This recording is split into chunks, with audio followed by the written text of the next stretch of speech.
Cheers.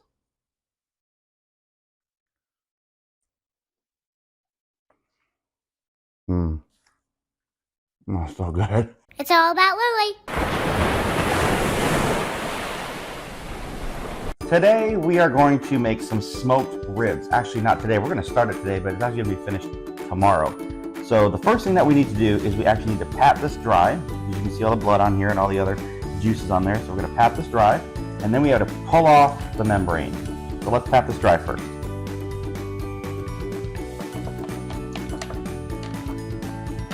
Look at all of that. This one's a chunky one. That one's going to be delicious. You know what? We can make, well, you probably never had one, but a McRib sandwich. But this is going to be a lot better than McRib. Sorry, McDonald's. May I help you? Okay. So the next thing that we need to do, what? You've never had a McRib. A McRib is it's a menu item off of McDonald's. And I'm not sure what it is, but it's actually pretty good. I'm not really sure if it's actually true ribs. So what we're doing now is we're cutting underneath the skin. It's called a membrane. You gotta remove the membrane from the back of the rib. And the easiest way to do it is you can use a tool, a membrane remover, or in this case, just simply a dry towel. We're gonna cut underneath that just to expose the membrane, and then we're gonna take it with a paper towel, and hopefully in one pull, we're gonna grab it and it's gonna come off. So let's see. Well, it came off in pieces. You know what? It came off pretty good. That's the membrane right there. Oh, some of that stuff came off. Whoops, some of it went on the floor. But that's okay. That's how we get a dog. Okay. So we're going to go ahead and pull the rest of that off. There we go. That doesn't happen very often where I could pull it off in one go. Alright, one done. Let's go on to the next one. We're going to slice that right there at the bone. It smells good. It does, doesn't it? Knives, of course. Don't use one unless you get a parent around or adult supervision. And we're going to do the same thing. Grab the membrane, and we're just going to pull that right off there. Wow, look at that. 2 for 2. That's never happened before. Next, what we're going to do is we're going to apply a binder to this. There's a couple different things you can use. You can use W sauce, which is really good. Or you can use mustard, in this instance, Whataburger mustard. Why Whataburger? Because Texas. Don't worry about the flavor of each of these. You're not going to taste these in the end product. All these are is a binder to adhere the seasonings to. So in this instance, we're going to go ahead and use some Whataburger mustard. All right, you want to get your hands dirty? No. Come on, you can do this. Look at that. We're just going to rub that in there. Look at all that. Rub that in there. Look at how good that looks. Okay, and we're going to do the same thing to the other one. You are. Why don't you want to do it? No.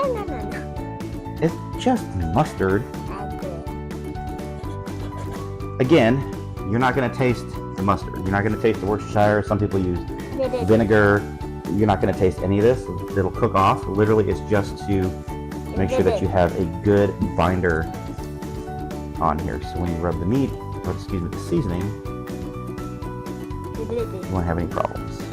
All right, so next we're going to apply Meat Church's Honey Hog Barbecue Seasoning. It's a very sweet seasoning, and it's just going to give it enough of a sweet profile before I actually add my own special seasoning in here as a rub. So we're just going to go ahead and sprinkle this on here.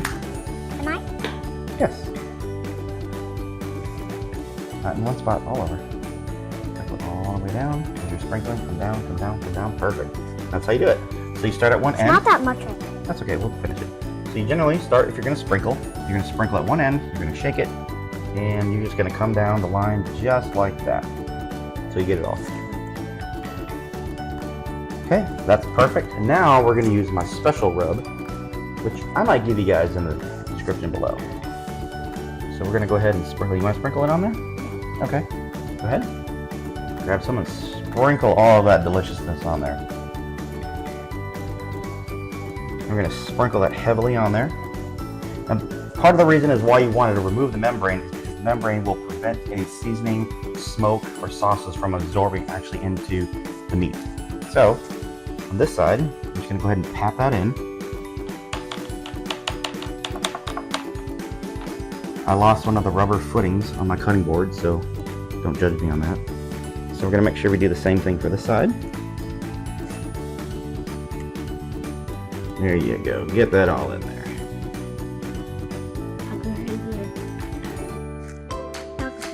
It's so good.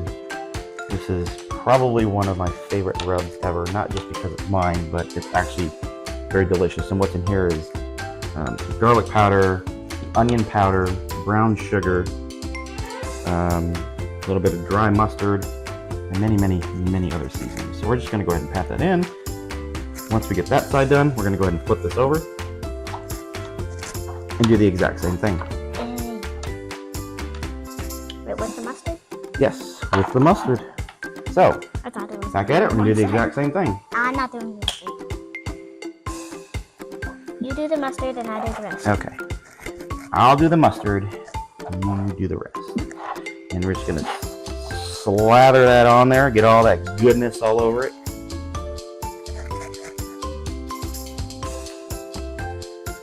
Right, look at that. Good. Make sure you get the sides, get everywhere. That's very Smell that seasoning though? Yeah. Man, that's good. Alright, so now that we have all sides seasoned, slathered with mustard, then we're going to go back through, sprinkle on some of this honey hog seasoning. Sure. Yep, go ahead. Perfect. Alright.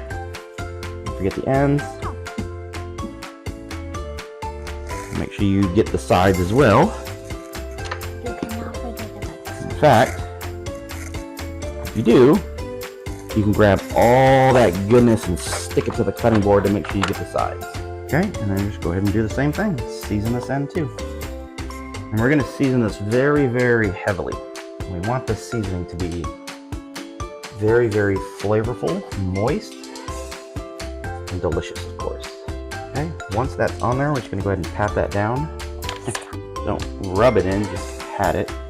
And we're going to make sure we soak up all those seasonings that are sitting on the cutting board. Make sure you get the edges. Okay, now what we're going to do is we're just going to let this rest overnight. We're going to wrap it up, and then we will bring it back out in the morning. So we're just going to wrap this real quick, and I'll show you. So now that we have all of the dry rub applied, we're going to go ahead and put these onto plastic wrap and let these kind of soak in all night. At the very minimum, you want to at least go for 30 minutes, but the longer, even the better. Maybe just an hour. And, science has proven that it really doesn't matter if it goes past an hour. It's not really going to affect the flavor profile too much, but because we're doing this tonight and we want to have these for tomorrow, I just want to get the preparation out of the way. All right, so we've wrapped these in saran wrap. We're going to go ahead and let these sit overnight. Doesn't need to look pretty, just get them wrapped. So we will see you tomorrow outside at the smoker. All right, so all we gotta do is make sure that the grill is filled with enough pellets, which it is. Perfect. We used a post oak blend here. So go ahead and push that button right here. Push that middle button, push it in. Turn it to the left until that says 275. Keep going, keep going, keep going. 275.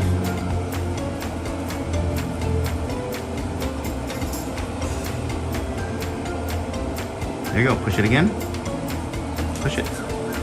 There you go, and now it's gonna heat up until 275 degrees. And that's the temperature that we're gonna smoke our ribs.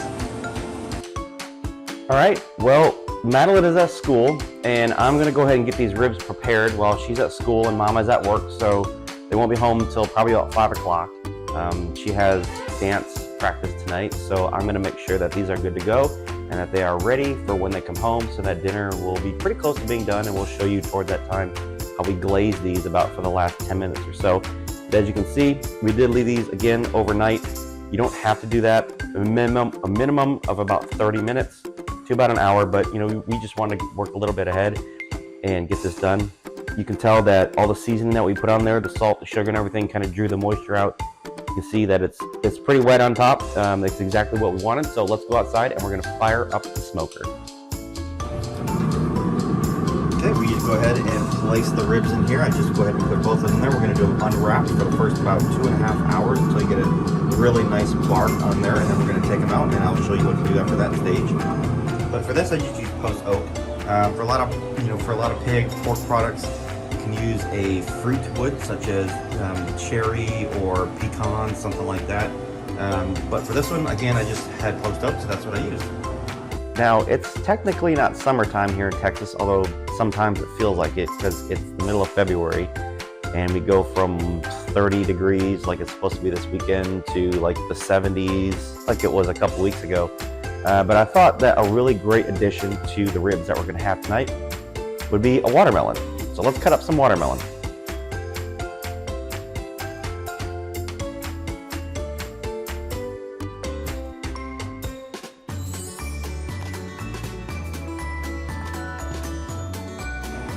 This is just apple cider vinegar. You can use apple cider, but all you want to do is about every 45 minutes or so, you're just going to come out and you're going to give these just so that they don't dry out. All right, now that we have our watermelon cut, we are at that point where the ribs have been in the smoker for about 2.5 hours, 2 hours and 45 minutes. What we're looking for is an internal temperature of about 175 degrees. Now that's not a solid temperature.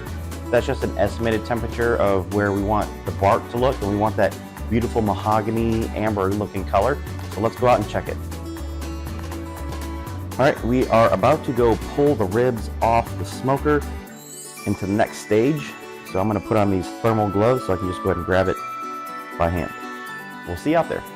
All right, let's go ahead and grab these off the smoker.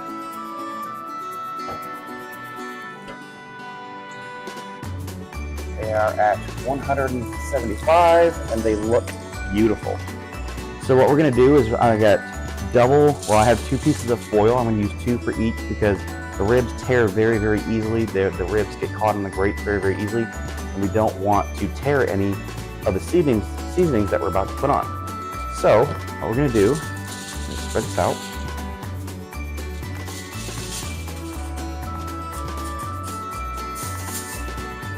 We're going to start with the smaller one first.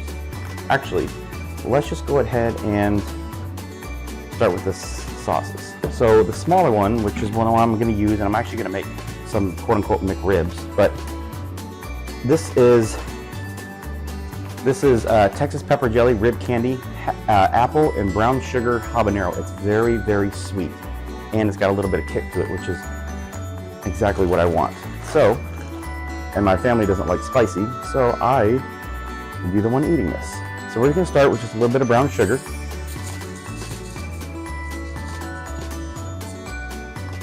And I've already cut up some pats of butter. Use a high quality butter. For this one I use Kerrygold. And we're just going to throw probably about 4 of those on for the small one. Okay, and then we're going to go ahead and flip this over and put it neat. Whoop. Actually, we need sauce, don't we? Let's go ahead and put a nice drizzle of that sauce on there. Now let's put this on, meat side down so it can soak in up all that goodness. And then we're gonna wrap this. Some people prefer it to do this way, some people don't. You ask 1,000 people on how to smoke ribs and you're gonna get 1,000 different answers. This is just my way. I've done a lot of research and a lot of studying from the top pit masters and barbecue chefs, people such as, Matt Pittman of Meat Church right down here in Waxahachie. I'm just north of Dallas, Myron Golden and Meathead. And so these are just some of the techniques that I've learned from them and have adapted to my own recipes. We're gonna fold this.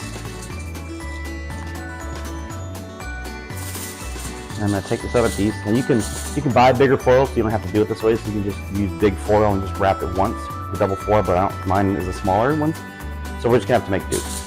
That smells delicious. Okay, there's that one. We're gonna do the exact same thing to this one. Some brown sugar. This one's a little bit bigger. We're gonna have to use a little bit more, and use a few more pats of butter on it as well. Okay, and for this one, because my wife and daughter really aren't into the spicy stuff, we're gonna go ahead and finish up the rest of this Jim Beam maple bourbon sauce that I used last time when I smoked ribs. And this stuff is really, really good.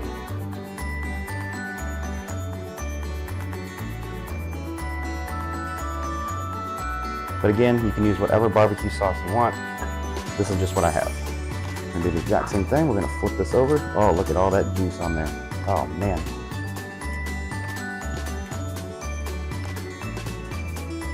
And we're going to wrap this as well.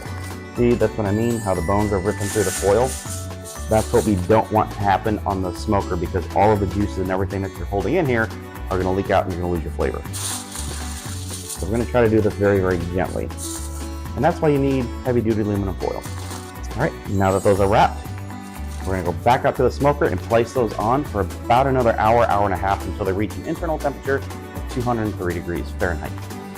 All right, let's place these back in the smoker. Ooh, that's hot. Don't touch the sides, and always make sure you got a grown-up helping you with this part. That's it. About another hour, hour and a half until it reaches about 230 degrees temperature internal. And we're gonna check that with our instant read thermometer. See you back inside. All right, we are just at about an hour and 20 minutes or so. We're shooting for 203, 202, 205, somewhere in that area. And that is what you want right there. It should go in literally like you're just pushing the thermostat into a piece of cake.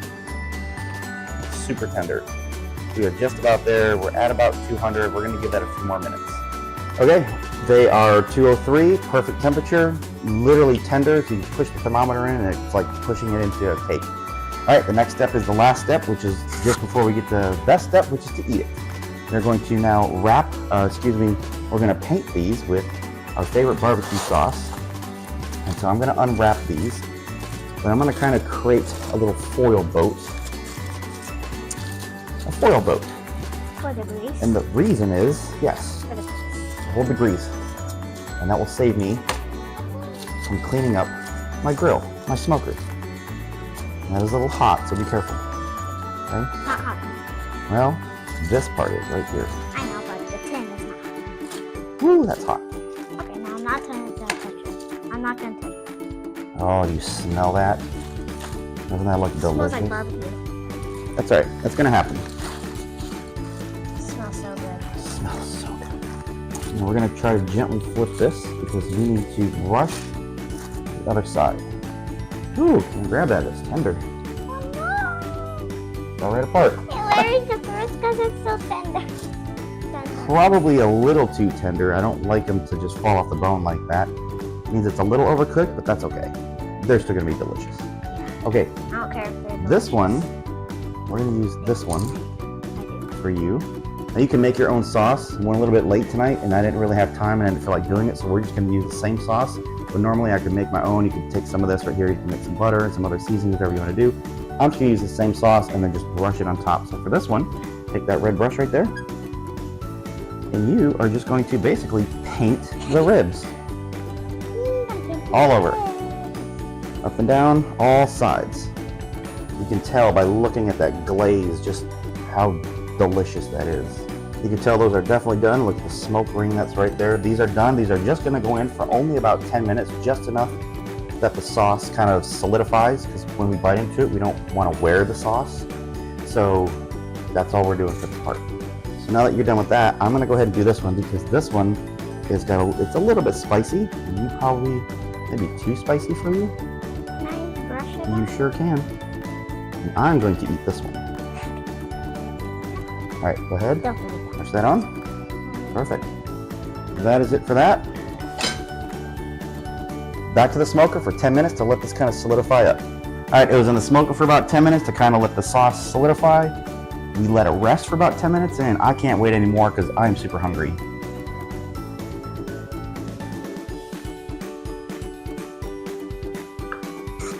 Let's try that little one.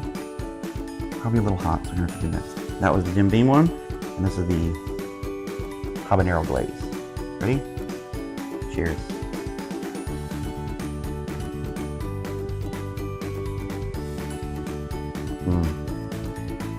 Oh, so good. Well, these are definitely tender and super delicious. We really hope you enjoyed this video as much as we did making it. If you like this, be sure to like this video and subscribe. And thank you so much for watching. We'll see you next time. Hey Lily fans, did you see where this turtle was in this video? Let me know in the comments.